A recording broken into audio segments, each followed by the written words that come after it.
29 minutos pasan de las 11 de la mañana, ya está con nosotros, ya estaba con nosotros, vuelve a estar con nosotros. Ay, que cada vez me siento más omnipresente. Se manifiesta. Manifiéstate. Grupi. En realidad no está. En Aparece. realidad no está. Está, aparece. ChatGPT Es el ente. que hizo un holograma.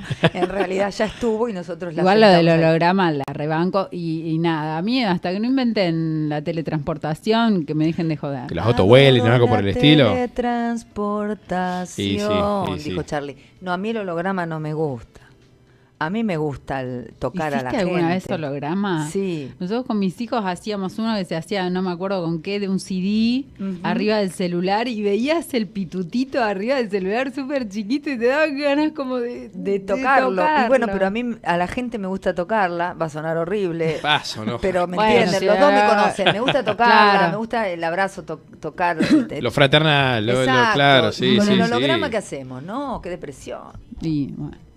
Bueno, le toca, es su Bueno. columna, es su momento. Bueno, Se Parece va hoy yo. un montón de tenemos, tiempo tenemos un invitado que nos está esperando. Mil disculpas, pero es un amigo. Es Mil un amigo al que queremos un montón. Y ya creo que es la tercera vez que pasa por esta columna. Tiene Que es coronita. el señor Pablo Duca. Es Ah, ya. actor, dramaturgo, escritor y médico.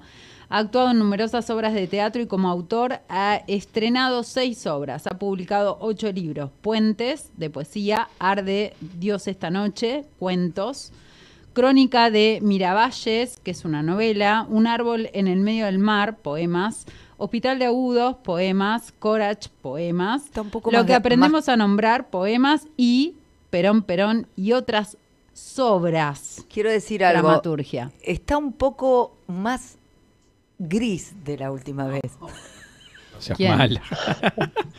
¿Yo? El caballero.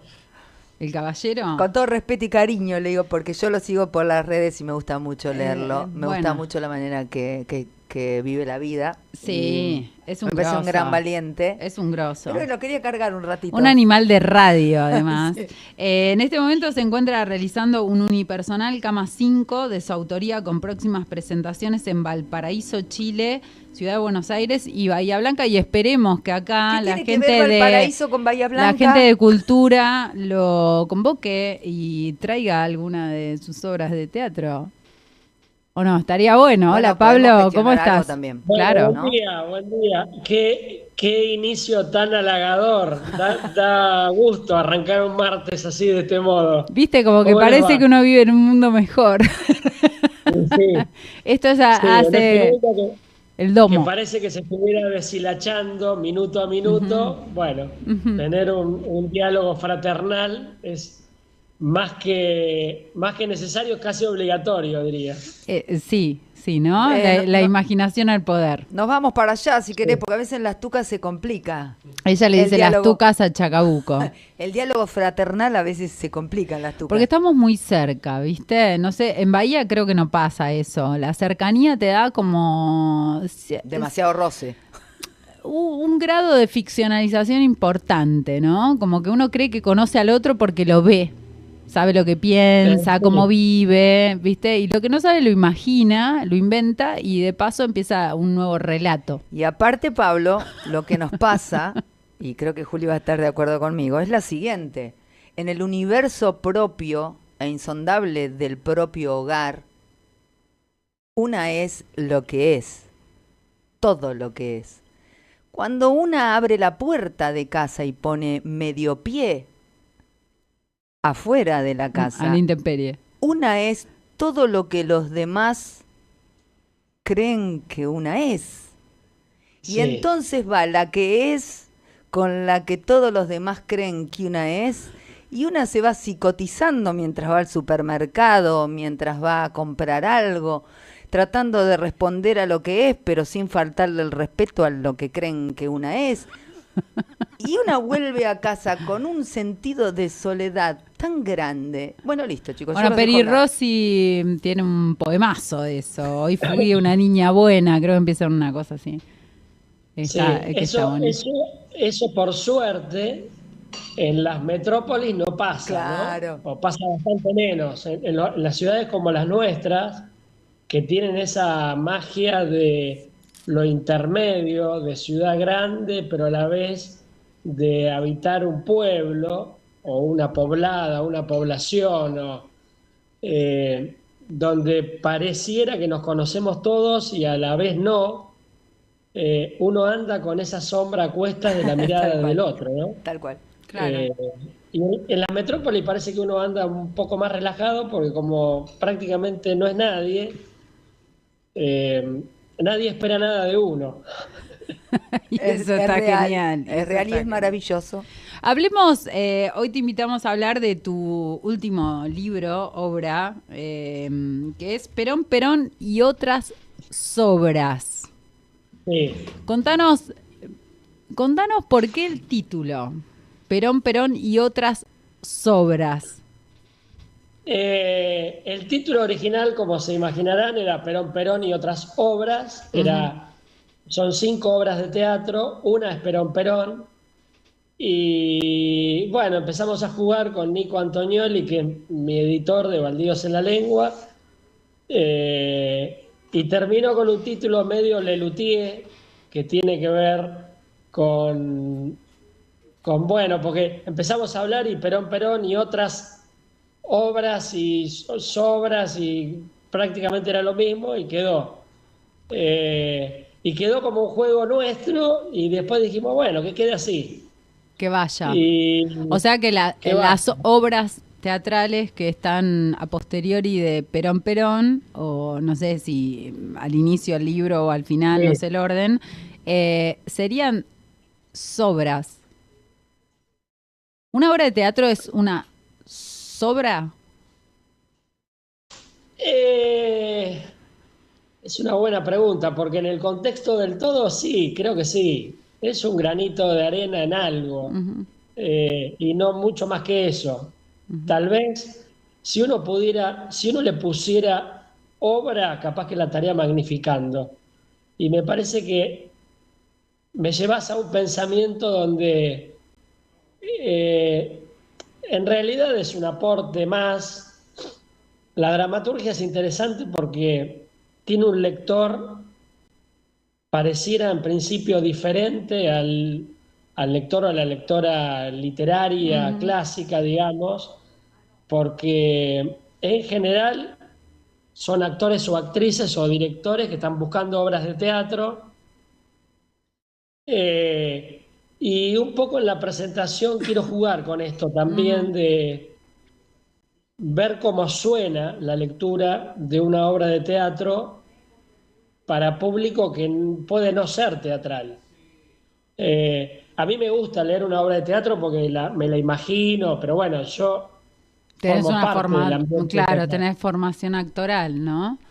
Entonces, pero como una obra de teatro también es un cuento, es un relato, es una ficción que tiene otro modo de escritura. También me parece que es un desafío, como todo lo que hacemos, ir a buscar público a otro lado, ¿no? Ujú. A un lector que habitualmente no lee eh, dramaturgia y, y bueno, nada, meterse en un universo que es bastante diferente. Pablo, hay gente del ámbito de teatro que niega rotundamente el tratamiento de la obra teatral como literatura. Insisten en que la obra de teatro, el guión de la obra de teatro, digamos, no la puesta en escena, no puede ser leído como el resto de la literatura. No puede ser abordado, no puede ser interpretado. ¿Coincidís en esto? Un poco sí, un poco no. A ver, Me ¿cómo parece sería? que un poco lo encorseta, todo texto es literario, digamos, me parece. Eh, es cierto que el origen de la dramaturgia excluye al lector, porque el texto está escrito para que lo lea un director, lo interprete, lo lleve a una escena, lo lleve a escena, y a los actores y actrices, cuál es el diálogo que está en juego. Ujú. Eh, y es un universo que inicialmente está pintado para teatrista. Pero a mí me parece que cualquier texto tensa e invita a la salida de lo pragmático y de lo concreto hacia un universo ficcional posible. Entonces, a mí me parece que tal vez esa definición, que en parte la comparto, podría ser un poco más relajada y yo creo que sí, que podría ser un texto en principio literario que si alguien se anima a sentarse a leerlo con otros códigos, con otras convenciones, podría meterse en una historia, si se deja llevar, y armarse un relato, ¿no? Está claro que un cuento escrito como cuento tiene una narrativa que tiene una historicidad y, y porque tiene un modo de escritura que es más amable, cualquiera en principio lo podría leer. Pero me parece que también habilita otras lecturas. Exige también otra, eh, no sé cómo decirlo, como otra imaginación, ¿no? Porque uno cuando lee teatro casi como que lo tiene que actuar, no queda en su cabeza, ¿no? Tiene que diferenciar a los personajes, la voz, imaginar el lugar de la puesta en escena, que quizás en una novela, en un cuento, estoy pensando en esta concepción de relato, no es tan necesaria esa concentración, ¿no? Uno lee la novela Sí, e indistintamente concibe que un personaje X está hablando u otro. En el caso de la lectura de la obra de teatro es diferente. sí, claramente sí. Eh, por otro lado, si uno cualquiera de estas obras de teatro las quisiera poner en escena, hay acciones que terminan definiendo el contexto donde el relato está enmarcado. Por ejemplo, puede haber alguna didascalia que diga que el, el texto que está diciendo un personaje lo dice triste, pero la acción la va a poner el Ujú, director. ujú, El modo de la tristeza lo van a ujú. convenir entre el director y el actor. Entonces el lector ahí tiene un agregado de trabajo que en la narrativa vos se nos da servido, digamos. Claro. En la Claro, le narrativa vos posicionás ponés, el cuerpo, decís, bueno, cabizbajo, qué sé yo, dijo, claro, ¿no? en la narrativa vos ponés Roberto entristecido, mira la ventana y se Claro. saca pelo por pelo. En cambio, Ujú. en una obra de teatro vos podés poner Roberto mira fijo a la ventana, baja los hombros y dice, Racing no va a ganar nunca más en la vida. Entonces, con eso ya está triste, digamos. Claro, claro. Entonces hay un divorcio bastante obvio a veces Ujú, en que el diálogo no siempre es lo convencional que se espera para el Estado o para lo que quiere decir. ujú. Eh, y me parece que eso es lo interesante cuando uno se pone a escribir teatro, ¿no? ¿Qué te pasa cuando, porque digo, bueno, vos escribiste novela, escribiste cuento, escribiste poesía y escribiste obra de teatro? Cuando aparece por primera vez, ¿no? Nosotros hemos hablado en otras entrevistas como distintas etapas de la escritura. Una cosa es la inspiración, ¿no? El momento en que uno se sienta y escribe y después va revisando, editando, que sería la segunda etapa de la escritura. Algunos fundamentalistas dicen que es la verdadera. Sí, Y entonces la yo te genuina. pregunto, ¿cómo te das cuenta eso que estás escribiendo? ¿Dónde entra? Porque digo, pensando en una obra de teatro, bueno, esa puesta en escena, esa polifonía, ¿no? Esa diversidad de voces también podría aparecer, por ejemplo, en un poema. ¿Cómo te das cuenta Sí. qué te manda el texto? ¿Dónde lo encuadras? Eh, Me parece que la historia misma que va surgiendo me invita a, a imaginarme qué pide. Por ejemplo, durante la pandemia, creo que lo charlamos, escribí, en realidad reescribí o novelé una obra de teatro que había escrito sobre el diluvio universal y imaginé que 7 personajes después de la pandemia en vivo, viste, donde había un distanciamiento social tan marcado, digo, esto va a ser imposible de que suceda, lo voy a novelar. Y chao.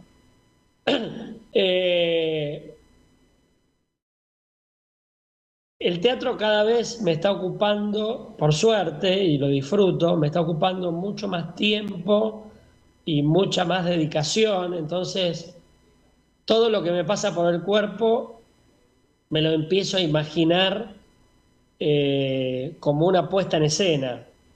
Y entonces, últimamente estoy escribiendo bastante poco en virtud de que estoy actuando mucho más. Y ahí el cuerpo con la animosidad de la escritura empieza a separarse. Pero, pero la teatralidad me lleva a escribir mucho más texto dramatúrgico y hace bastante tiempo que no escribo cuento, digamos, que no me pongo a escribir narrativa. Hay como una, digamos, vos lo que estás diciendo, hay como una señal corpórea que te manda. Sí. Ahora, el Enciso, creo que es, no sé bien cómo se pronuncia, dice que la escritura empieza en el cuerpo, es un pálpito. Pero no diferencia exactamente de qué se trataría, ¿no? Si es un poema, un cuento, una obra de teatro. Sí, yo creo que es una conjunción de varias cosas, ¿no? Por lo menos en mí. Hay ideas que se empiezan a motorizar, por ahí estar ejerciendo la teatralidad en una obra de teatro me lleva a imaginarme, o en un diálogo, imaginarme otra. O sea, ya pasó por el cuerpo porque estoy actuando. Sí, yo creo que cuando uno escribe, sea poesía, narrativa o dramaturgia, el cuerpo está metido en el medio. Y salís agotado. Yo el otro día lo decía en un taller, ¿no? Uno termina de escribir con agotamiento físico. Es re loco eso, ¿no? Porque... Sí, pero yo claramente que escribo y actúo. Ayer, por ejemplo, hice un ensayo de Cama 5 porque actúo el viernes en Valparaíso y terminé como si hubiera hecho una función.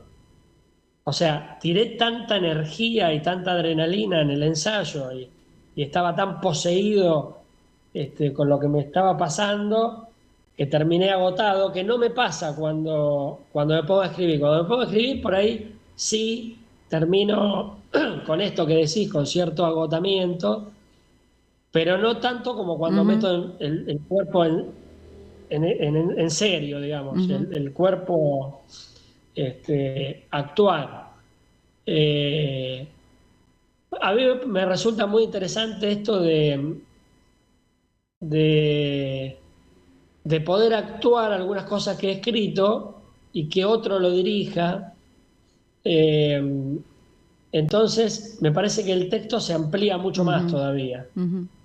Interesante esto, se me vino ahora a la cabeza, ¿no? Vos decís, bueno, por un lado la teatralidad que te exige poner el cuerpo, por otro lado la medicina que vos ejercés sobre los cuerpos, y por otro lado la escritura donde uno pone el cuerpo, ¿no? Es como no poder pensarse casi sin tener atravesado el cuerpo. Sí, ¿el propio o el ajeno? O el ajeno. Es interesante eso, es interesante porque no lo tengo muy presente, pero... Pero tu literatura sí, digo, hay poemas donde trabajás la medicina, el cuerpo. De hecho, ahora, esto se lo vamos a contar a los oyentes, te vas para Valparaíso Contanos. Sí, Vas a llevar la obra de teatro Cama 5, ¿era? Estoy bien. sí, Y vas a trabajar sobre textos del poemario Hospital de Agudos. sí, Bien. sí. O sea que Hay tu misma posición frente al arte, ¿no? Hace que aparezca el me, cuerpo. me pasa desde la pandemia para acá que ese enfrentamiento que yo tenía entre mi, mi, mi ser médico o el ejercicio de mi profesión y mi arte estaban totalmente enfrentados y uno no identificaba al otro e inclusive lo negaba. Ujú. eh, y post pandemia se empezaron a suceder algunas cosas que hicieron que me amigue con eso y lo vea como un caudal interesante de información. Y me tocó presentar Hospital de Agudos, que es un poemario que yo tensiono mucho, eh, o trato de romper la mirada de la medicina hegemónica Ujú. clásica y poner el foco en la dolencia como vínculo entre alguien que pide un consejo o una ayuda y alguien que supuestamente va a ayudar. Eh, y por otro lado, decía que lo presenté en la Bienal de Salud Mental en Bahía y me resultó mucho más interesante que cuando lo presenté en un ambiente literario, porque como interpela una cosa en particular, Claro. eh, Además el cuando área lo de metes salud ahí a mental, jugar, ¿no? claro, Ujú. la mitad del auditorio eran pacientes que iban y venían en el hospital de día. Ujú. Ujú. Eh, y eso me parece muy interesante. Y ahora me invitaron a participar en lo que son las séptimas jornadas de medicina narrativa, que es una especialidad médica bastante nueva, que trata de romper lo biológico o la mirada biológica o biologicista de la Ujú. medicina para agregarle una mirada humana extraído de la literatura, del teatro, de la pintura, cómo armar un relato o una historia clínica más allá de lo biológico. El ejemplo podría ser Alicia en el País de la Maravilla Ujú. para un migrañoso. Ujú. Ujú. Entonces me tiene muy entusiasmado esto de ir a una universidad chilena de medicina, o sea, de la carrera de medicina, y presentar textos literarios, ¿no? Y Total, una obra de teatro. total. Entonces, Cuán sí, necesario, ¿no? Hace un tiempito, no sé cuántos, con exactitud, cuántas semanas atrás, acá se puso en escena una obra de teatro que se llama Imposible escribir una línea. Y bueno, tiene que ver con salud mental y cuánta importancia, ¿no? Que tiene no solo para el público en general, sino también para la medicina, ¿no? Estas narraciones que terminan siendo historias personales de estos personajes inventados, pero que de alguna manera traducen la dolencia. sí, y por lo menos esto de romper con el patrón estipulado, Ujú. ¿no? Que me parece que eso es lo interesante de tensionar en una sociedad como la nuestra o la sociedad occidental clásica, donde el médico tiene un rol protagónico o hiperprotagónico. No, no lo Ujú. niego que no tenga un rol de Importante. cierta Ujú. importancia, pero eh, pero bueno, eh, por lo menos mostrar que todos tenemos un monstruo adentro, también cualquiera de nosotros que pretende ayudar, Ujú.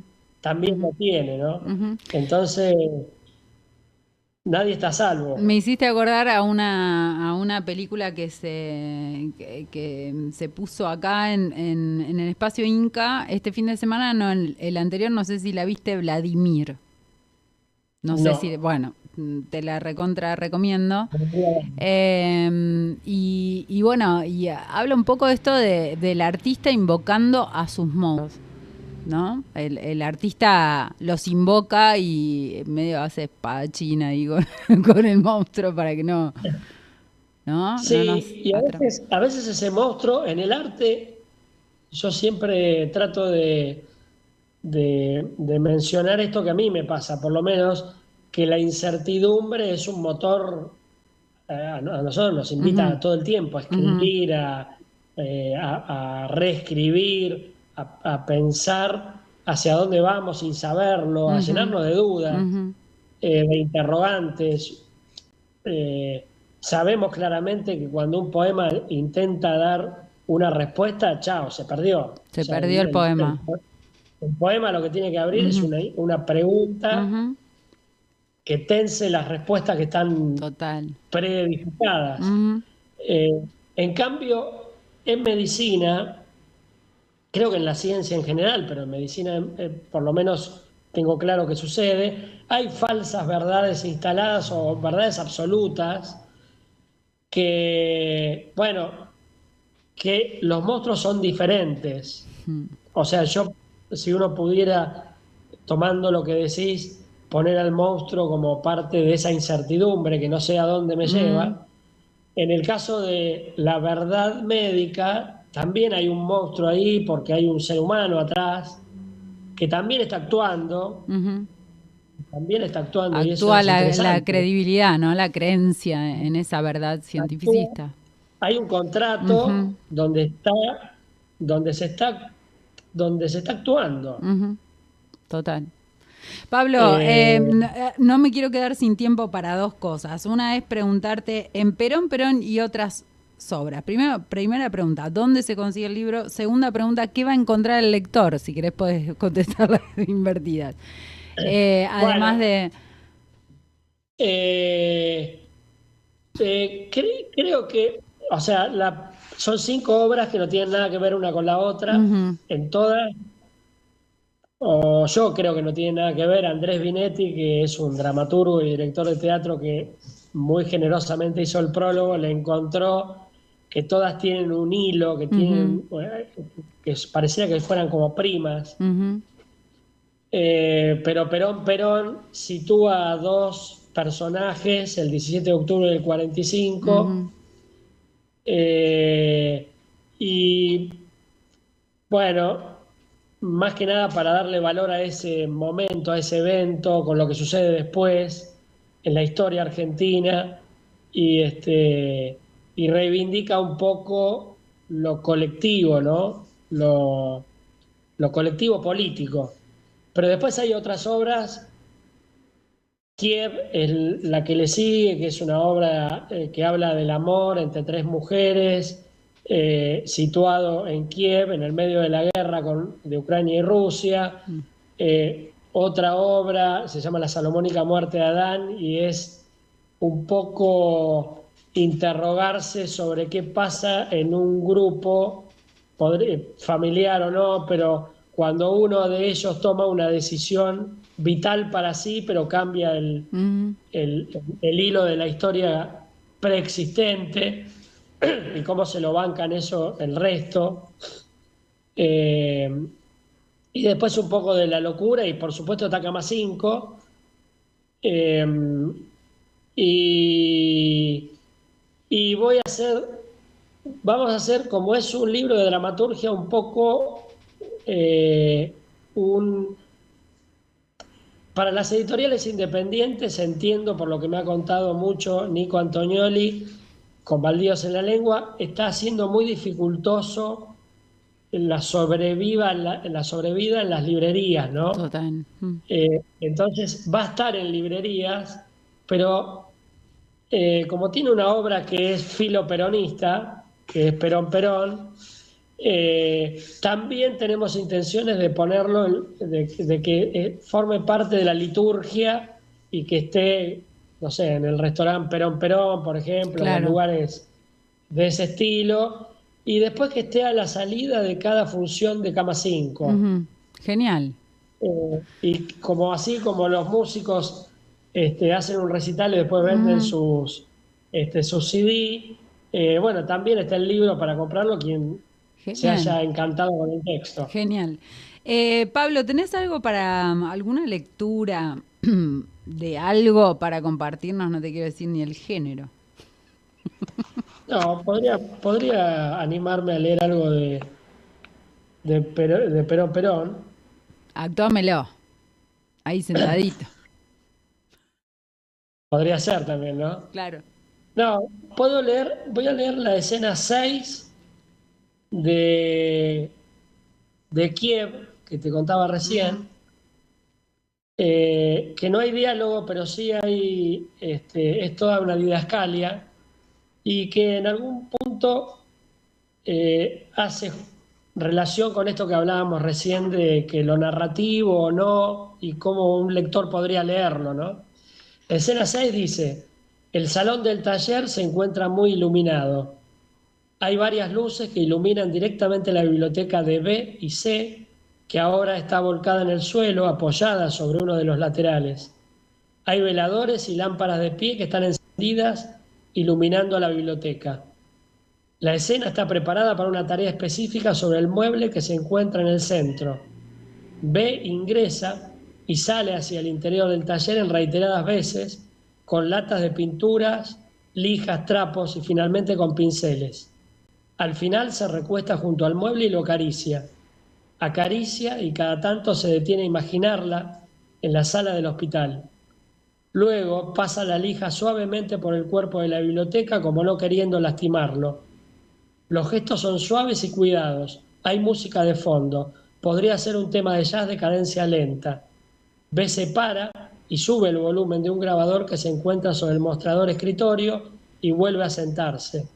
Limpia parsimoniosamente los pinceles y comienza a pintar un lateral de rojo o azul como su remera. El color remeda a C. La actitud de B es sentida en paz y de reencuentro. Está haciendo su duelo al vincularse con el mueble. Al promediar el trabajo da por finalizada la tarea. B se para, toma 3 maderas sueltas, las apoya contra una silla y va quebrando una a una, con bronca la primera, más serena la segunda y en paz la tercera. La luz finalmente se hace más tenue, B apaga velador por velador y la escena queda a oscuras con música de fondo. Apagón. Tremendo. Tremendo. Pablo, mil gracias, mucha merd en Valparaíso y ojalá nos veamos muy pronto. Gracias por pasar otra vez por acá. El viernes 21 de junio, a la vuelta de Chile, presentamos Perón Perón, hacemos una función de Cama 5 en un centro cultural que justo está en la calle Perón. Todo tremenda coincidencia. Al 3200 que se llama Nuestra América, que es un lugar de presentaciones de libros, pero también tiene un escenario muy hermoso. Estoy ahora en Cava, acá en Buenos Aires, así que quien tenga ganas de acercarse, se van para allá. Invitadas e invitados, sí. Muchas gracias, te mando un abrazo inmenso. Gracias y abrazo como siempre. Bueno, pasaba Pablo Duca por la columna de literatura y nos encontramos el martes que viene a las más o menos 11 de la mañana.